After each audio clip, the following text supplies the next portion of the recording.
Hey y'all, this is Donnie Hurst, Redneck Fit. I'm about to put one of them disclaimers on this video. This video is not meant to offend or alienate or whatever. But the truth of the matter is that it's probably going to piss some people off if they watch this.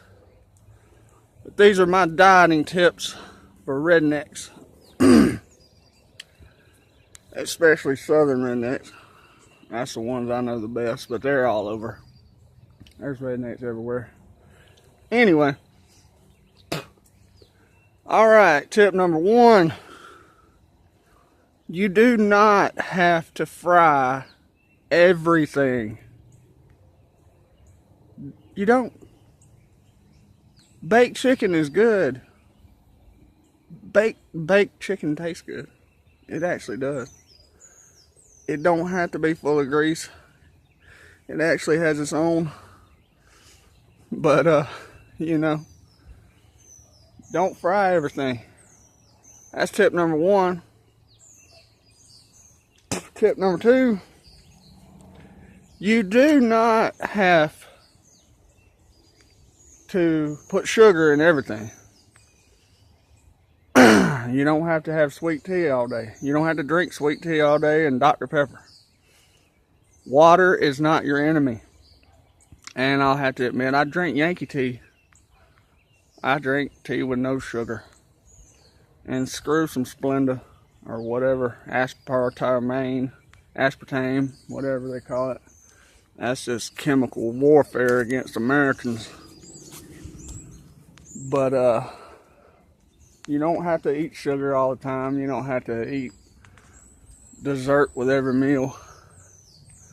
Which brings me to tip number three. You don't have to have bread with every meal.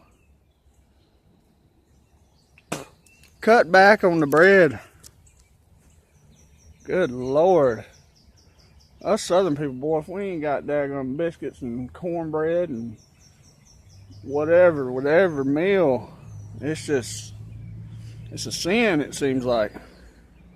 But you don't have to have bread with every meal. Tip number four. That's right. You don't have to put lard in everything. Next time when you're cooking your collard greens, try this. Put some olive oil in there and cook them. It tastes just as good.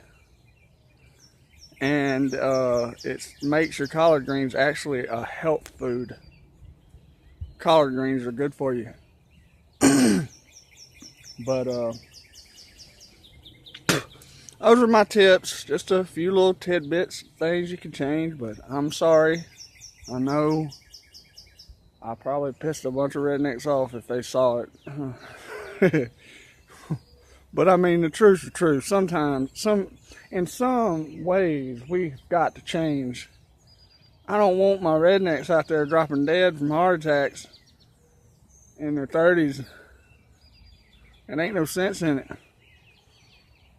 Let's just change a little bit of things, you know, here and there. And get to working out a little bit. Because, I mean, you know, to be honest with you, the South's probably the fattest area of the nation there is. And old habits die hard. I mean, I still got bad habits. Don't get me wrong. I ain't better than nobody. I got bad habits. But anyway, we're just making little changes. Y'all calm down. Nothing too drastic. Don't come burn my house down or nothing. Alright. This is Redneck Fit. Y'all have a good one.